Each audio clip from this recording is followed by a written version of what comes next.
Do not forget, you can support the channel with a like, and you can also subscribe to be aware of the latest published videos. Thank you. We hope that here you can find the latest news, ideas, and discoveries from the scientific world. The bizarre legend of Belsnickel, the centuries-old Christmas figure from German folklore. Still celebrated by the descendants of German immigrants in America today, Belsnickel is a menacing character who bears some similarities to Santa Claus, but has a violent approach all his own. In a 2012 episode of The Office, the character Dwight Shrute comes to work dressed as Belsnickel, a disheveled, switch-wielding screwball who gives out presents and punishments for Christmas. As his bemused colleagues soon realize, Belsnickel is no figment of Dwight's overactive imagination, but a real figure from German folklore. Indeed, Belsnickel has been celebrated by the descendants of German immigrants in the United States for years. The Pennsylvania Dutch regularly include this bewildering figure in their Christmas traditions, delighting in how he punishes naughty children and rewards well-behaved ones. So where exactly did the legend of Belsnickel come from, and what does he do? And how does this Christmas figure differ from others like Krampus? The legend of the Belsnickel. Belsnickel's origins can be traced to the Palatinate region of southwestern Germany, where he's also sometimes called Christkindl, Belsnickel, Pelsnickel, and even the Christmas woman because of his sometimes feminine clothing. The name Belsnickel itself is a combination of the German word Bels and Nicholsund, Nicholas. In German folklore, Belsnickel has a somewhat terrifying appearance. He's described as having a face smeared with charcoal and wearing dirty, tattered clothes. PennLive explains that Belsnickel adorns himself with bits of foliage, fur cloaks and hats, and even deer antlers. In his hand, he carries a switch. But while the legend of Belsnickel seems a far cry from the legend of Santa Claus, who is generally presented as jolly and smartly dressed in red and white, this German mythological figure does play a somewhat similar role. What does the Belsnickel do? Like Santa Claus, Belsnickel's main role is to determine if children have been good or bad. But he goes about his duties in an entirely different way. As PennLive reports, Belsnickel will usually appear at children's homes 1 or 2 weeks before Christmas. Instead of sneaking down the chimney like Santa, he'll rap on the windows with his switch. Then Belsnickel will charge into the house and start asking the children if they've been well behaved.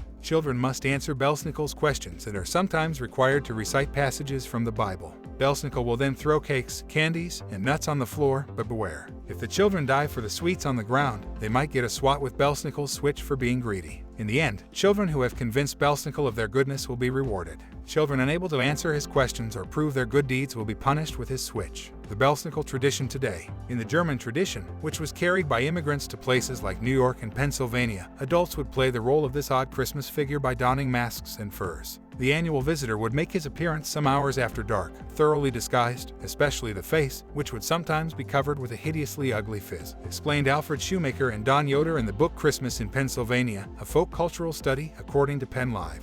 He or she would be equipped with an ample sack about the shoulders filled with cakes, nuts, and fruits, and a long hazel switch. The passage continues. One would scatter the goodies upon the floor, and then the scramble would begin by the delighted children, and the other hand would ply the switch upon the backs of the excited youngsters, who would not show a wince, but had it been parental discipline there would have been screams to reach a long distance. Though the Belsnickel tradition largely faded away after World War II, German traditions plummeted in popularity worldwide following the conflict. It has enjoyed a resurgence in popularity in recent years. Indeed, Belsnickel is still heartily celebrated among the Pennsylvania Dutch. But though Belsnickel may seem like a strange Christmas character, he's hardly the strangest or most sinister in European folklore. Other Christmas figures of European folklore. Alongside Santa Claus variations in Europe, like Sinterklaas and Saint Nicholas, there are also several more menacing Christmas characters in the mold of Belsnickel. In France, Père Noël is accompanied by Père Fouettard.